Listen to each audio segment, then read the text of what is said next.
Use Photoshop's interface efficiently. Welcome, let me show you how easy it is to understand Photoshop's interface. Let's start the program by double-clicking on this PSD that you have attached to this lecture. Alternatively, you can drag in any image, or you can just use Ctrl-N and create any random project. The image isn't relevant. So here we are, and there's lots to look at. Let me break down the interface. The most important part is this central area. This is called the canvas, and it's where everything happens. This is where you draw, paint, design, and it's where you should focus 90% of the time. It means it's number one on our list. Directly related to it, we have the Layers panel. You can see it on the right side, but in case you don't have it there, go to Window, Layers. Everything you place on the canvas will show up here. For example, I'll add a circle to my project. Immediately, that's going to show up in my Layers panel. You can see it's called Ellipse 1. These are connected, and you can't use one without the other. If you think of driving, you can consider the canvas like your windscreen. Through it, you can see the most important thing, the road. In our case, the road is this image. The Layers panel is your dashboard where you can see information like speed, revs, fuel level. In Photoshop, your Layers panel acts in a similar way, meaning it provides you with various pieces of information regarding what's happening on the canvas. In order of their importance, you should always look at what's in front of you on the canvas. But you should also glance at your Layers panel from time to time to get valuable insight. So number one is the canvas, closely behind it stands the Layers panel. On the left side, you have your toolbox. This area of Photoshop should be accessed 90% of the time by using your hotkeys. As we progress, you'll start learning them in no time. In essence, it's more efficient to hit B to enable your brush tool, rather than moving your mouse cursor all the way to the left.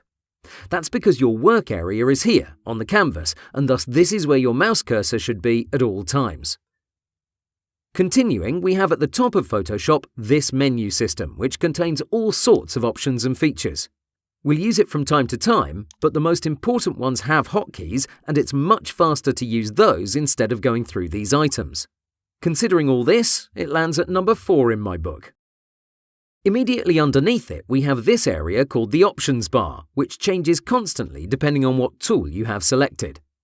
Right now, I have the Move tool active, and I know that because I can see its icon is pressed.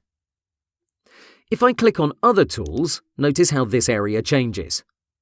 Basically, this is your information zone where you can see and modify the settings for each tool.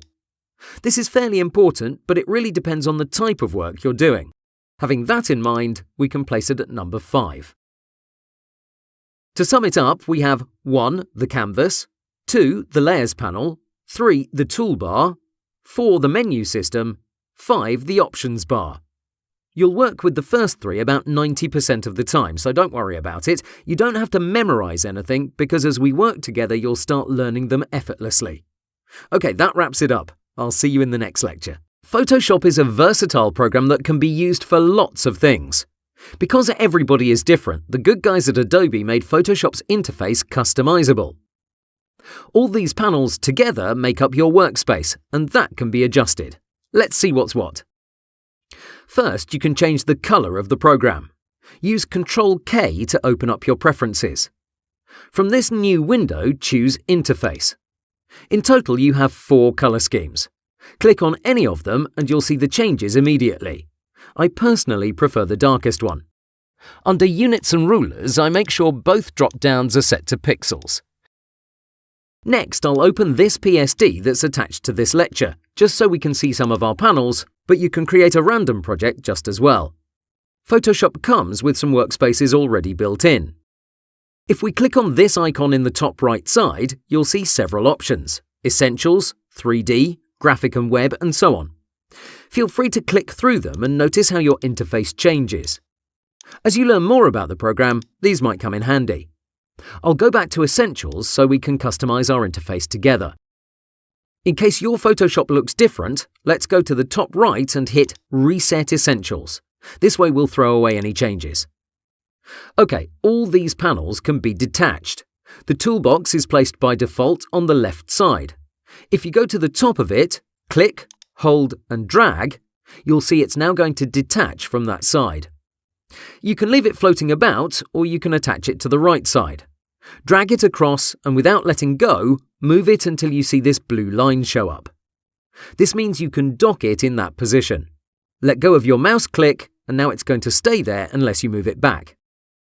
I personally don't like it there, so let's do that now. Please note that you have to grab it from this top section, otherwise it won't detach. Okay, this is much better. Regarding the toolbar, you can have it occupy 1 or 2 lines.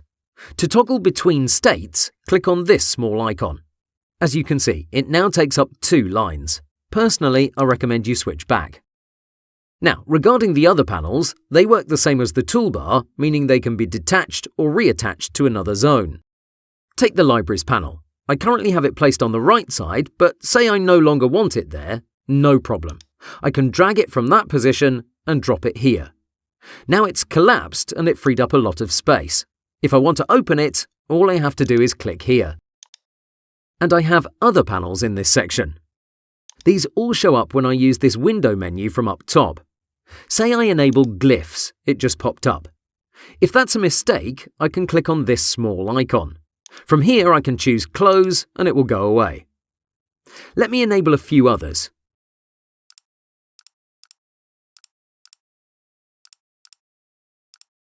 Okay, if you want to remove them faster, just drag any icon away from this panel and look for their X symbol. Good stuff, but say you don't recognize these icons so you don't know what panel they're hiding. Well, if we enable a few other ones, we can now resize this area. Now you can read their names so you can take all the guesswork out of it. Plus, you can always toggle their visibility. Let me show you what I mean. I'll enable the character panel. This is something I use on a frequent basis, but sometimes I want it hidden. It doesn't make sense to completely remove it, so what I suggest you do is click on its icon. Now it's going to be collapsed. You're bound to have this column take up this slot, so there's no harm in keeping your panels collapsed inside it. There's one important thing you have to realize. Space is essential. The more panels you expand, the less area your canvas will occupy, and that's not a great thing. Remember, your canvas is your windscreen, your road. All these panels are supporting elements. They're never the hero of your project, so make sure you're picky about what panels should stay expanded. For me, I never use the Color and Swatches panel. Instead of removing them one by one, here's what you can do. Click on this tiny icon in the top right. From this list, choose Close Tab Group. Now both of them went away. Repeat the process with these two. Click and press on Close Tab Group. Great stuff. Now the Layers panel occupies this entire space, and that's actually what I want. Regarding our canvas, we can see it's surrounded by a dark color. Sometimes that's bad news if you're working on a project with a black background. Here's what you can do. Right-click anywhere outside your canvas and you'll get several options to choose from. Try some of them out and see if they're more to your liking. What's nice is that you can input your own custom color. It's the last option from the list. After you click it, you'll get this color picker. Let's go with something strange like bright red. Hit OK, and there you go. I don't blame you for wanting to go back, so let's right-click and choose Default. OK, say we're done with our customization. Let's save it by clicking on this icon here. From this list, choose New Workspace. You'll be asked for a name. I'll call it Chris. Hit Save, and now you'll find it in this drop-down list. This is useful because in case someone comes along and changes your workspace dramatically, you don't want to manually repeat the entire process. Instead, you can do this. Click here, and from this list, choose Reset Chris. Now everything is exactly like you left it. Great stuff. And that concludes our lecture. There are a few other customization options, but we'll get to them at the right moment. Please go and create your own workspace so you can get familiar with the techniques I've just described. Have fun! Welcome to this lecture where we'll talk about how you can create a new project in Photoshop. When you start the program, depending on your version, you may see slight differences in the initial screen. This is the latest one and it has a nice layout where you get to see your recent projects in this part here. But there's also a generous section that shows you different tutorials and content from Adobe. If these aren't to your liking and you want to maximize this area underneath, simply close this part off by clicking here. Again, on your end, if you have an older version, there may be some differences, but I can assure you these are all cosmetic. It's just visual edits, no major functionality differences. Regarding your recent projects, you can view them in thumbnail mode, which is what I strongly recommend, or you can use this icon here to switch to list mode.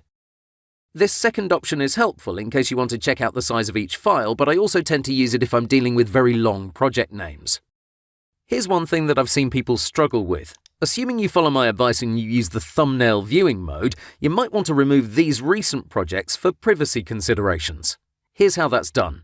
You go to File from the top menu. From here, you have to go to Open Recent, and at the end of this list, you'll find a clear recent file list. Click it, and that's it. You'll have a clean slate.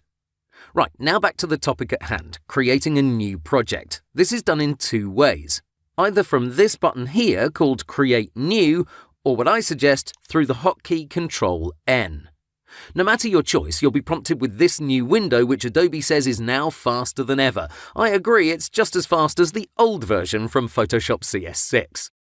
To get your bearings, these tabs help you jump-start your projects by showing you some of the most popular settings categorized by the project type. For this course, we'll use Web for all our work. To tell you the truth, you have a bunch of options, but they aren't useful in the slightest bit. That's because the only difference between them is canvas size, but that's easily adjusted at any point in time, even when you've made progress with your work. As you can see, if I click on any one of these, the values in these two fields change, but that's about it. Here's what is important though. Please disable the artboards feature. We won't use artboards in this course, except for a specific section.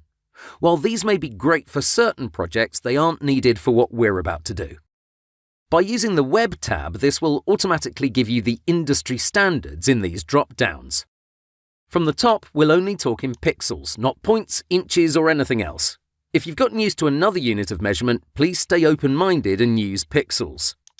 Next, 72 pixels per inch is another golden standard for projects that are meant to be displayed on screens, or put otherwise, designs that are not meant to be printed.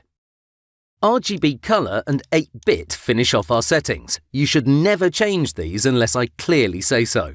Thus, the only things you're supposed to play with are A, the width and height, which, by the way, can be flipped around using these icons, and B, the background color, which by default is now white. Hit Create, and there you go. There's a lot to say, but let's jump into the New Project window one more time. Again, Control-N, where N stands for New. Did you notice how fast it popped up? If you have a Creative Cloud subscription, you might have noticed Adobe has removed something fairly substantial from this window: templates. These were very attractive to beginners because they seem to help jump-start projects, but in reality they weren't all that great and they did slow down this window, so no more templates starting with this release of Photoshop. When you create a new project, it's not actually saved anywhere on your computer. We'll talk about that in a couple of lectures down the road. What's important right now is you get used to creating a project by using the hotkey Control-N and understanding that the Web tab is the right way to go and that these settings are already set up and they don't require any fiddling. Plus, you should never be nervous about the width and height values because, as you're about to see, those can be changed in an instant without any drawbacks. Please watch the next lecture as it's tied to this one. Best way to save your work. Welcome to this lecture where I want to talk about saving our work in Photoshop. Let's do the following. I'll create any random project, the settings don't matter in any way, so you can use anything you'd like. Now I'll drag an image inside my canvas just so we have something to look at. Again, this isn't anything special, you can use just about anything in this project for the purpose of this lesson. Now I'll apply an adjustment layer for a nice effect. Let's assume we're happy with our work and we want to save it. This is where we need to make an essential distinction. It's one thing to save our work, and it's another to export it. To put it another way, you can either save the project for future use, or share it with your friends. Those are two very different choices. Let's break it down. By saving our work, we'll create a .psd file, or what's popularly called a source file. This is useful for one specific thing: future editing, or put otherwise, flexibility. The idea is that a PSD file contains all the individual layers as you've left them. That means you can open this project tomorrow, a month from now, a year from now, and you'll still be able to play with these settings and make edits. This is only possible if you save your work as a PSD file. That's done through the hotkey Control-S, where S stands for Save. Alternatively, you can go to the top menu to File. From here, look for Save As, and that will get you the same thing. In this newest Photoshop edition, a new window is going to show up asking if you want to save the project on your computer or in the cloud. For the moment, we'll focus on the standard method, saving the project on our computer, which is what I generally recommend. We'll talk about this new feature in the next lecture. In this new window, it's essential you browse to a fairly easy-to-reach location. I like to use my desktop as a temporary saving point.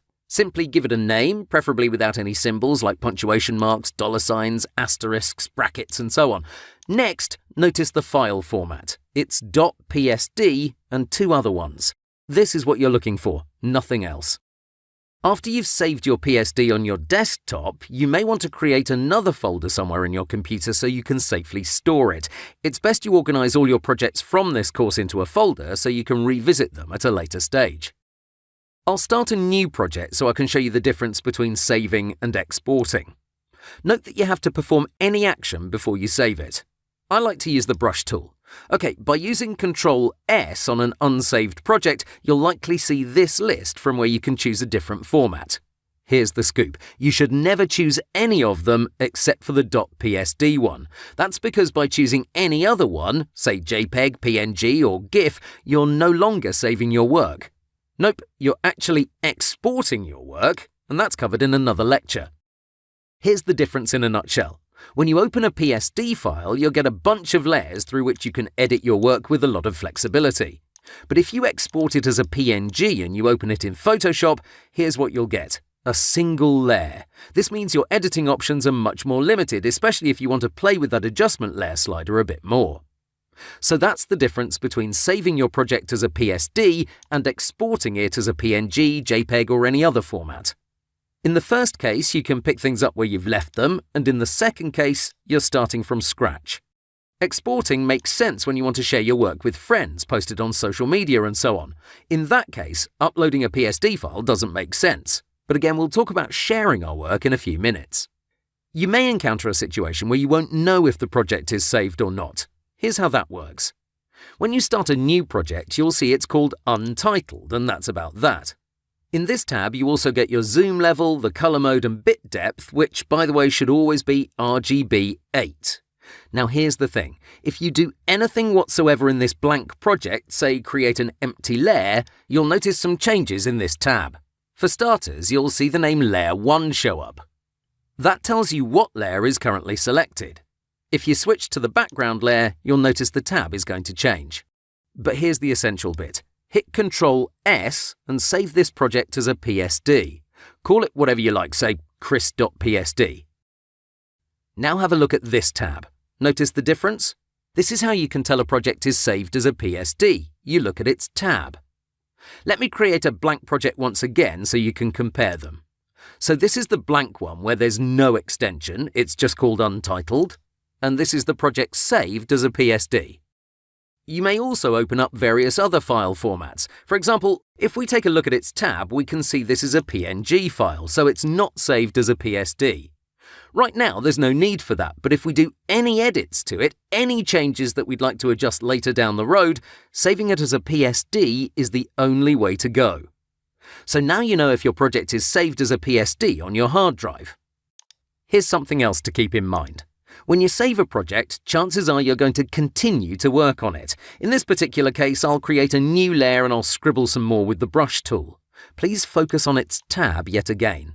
Notice something new. An asterisk has just appeared next to the close symbol. This is Photoshop's way of telling you that you have unsaved work. That's not to say the PSD isn't saved on your hard drive. No, instead, this tells you you've made some additional changes that are not yet saved. Hit Control-S yet again, and it'll go away. But if you make any edit, no matter how small it is, for example, even creating a blank layer that doesn't even show up on the canvas, the asterisk is going to show up yet again. Your job isn't to make this symbol go away. It's just a friendly, subtle reminder that you have unsaved work. Professionals regularly hit Control-S every couple of minutes just in case their computer crashes. So make a habit out of using that hotkey. It's unanimously considered a lifesaver. So that's about it regarding saving your work. Let's do a quick recap. Saving a PSD is needed because it allows you to continue working on your project no matter how much time has passed. Exporting your work as a PNG, JPEG or GIF is covered in another lecture, and it's useful for sharing your work with your friends. Control-S will initially ask you where you want to save your PSD, be it on your computer or the cloud, and after you save it, you should continue to use that hotkey often. Take a look at the project's tab to see if it's saved as a PSD, and glance at it from time to time to see if you have unsaved work, which is represented by an asterisk. That's about it. Let's talk about how you can open images in Photoshop. We have a bunch of ways of doing the same thing, and I attached a file to this lecture where you can get the short version. Each method has its own strengths, so let's take them one at a time. The first way is to right-click your file and choose Open With. From this list, choose Photoshop. In case it's not there, you'll have to browse your computer for your photoshop.exe file. OK, once I click it, the photo will load up immediately, and it's going to be the only layer in my project. You can see it's called Background, and it's locked. To unlock it, we have to double-click it. From this new window, hit OK. Now we can move it onto our canvas. The second method is Control-O, where the O stands for Open. This used to be my favourite method of opening a file, but things have changed. In case you're using Photoshop CC 2020 or a newer edition, you may see this new window which is related to cloud documents. As far as I'm concerned, it's not very useful, so we won't waste time on it. Simply click here and you'll see a familiar window that you can use to find the file you're looking for. In older Photoshop versions, this is going to pop up by default. Choose one or multiple images or projects and you're good to go. In the past, this was my go-to method of opening an image, but because of that new intermediary step, I can't say I'm in love with this method anymore. Still, if you're using an older version, Control-O or File Open is still a viable choice. Let's move on to what I currently use most often and what I strongly recommend you use too. Now, I don't have anything opened. This brings us to the third way of opening an image, dragging it into Photoshop. I'll go to my desktop and I'll select my file. Click and hold and I'll drop it anywhere. As you can see, this is similar to the first method where I have my layer locked by default. But what happens if you have an active project and you want to start a new one by dragging a photo inside the program? That's method number 4. I'll go to my desktop and select another image. When Photoshop pops up, I won't let go inside my canvas area. As you can see, there's a highlight around it. Instead, I'll go above it, just underneath the options bar. This is where I'll drop it. And now it stands on its own tab. You might be wondering what happens if you drag an image above an active project. That's method number 5. Let me select and drag several photos from my desktop. Now, when Photoshop comes up, I won't go above my canvas. Instead, I'll release them here. As you can see, the first image is placed on the canvas. It features these diagonal lines in order to show me the layer is in transform mode. This means I can resize it, but we'll talk more about that later. The drawback is that I selected 3 photos and each of them will ask me if I want to transform them before I place them on the canvas. That means I have to press Enter 3 times. OK, now they're placed as a different layer type, a smart object. That's an advantage, but we'll cover that later in the course. Finally, option number 6 covers the case where I want to open these 4 photos in Photoshop, but in separate tabs. That's easy to do. In case there are no active projects, I can just drag them inside the program and they'll immediately be loaded up into individual tabs. In case you have an active project, I'll drag them above my canvas area and I'll release them in this position. And we'll get the same thing. Each image will have its own tab. And that's it. I suggest you stick with Control-O, but some of these options might come in handy depending on what you're trying to accomplish. Try each method out and let me know your favourite in the comments section. Have fun!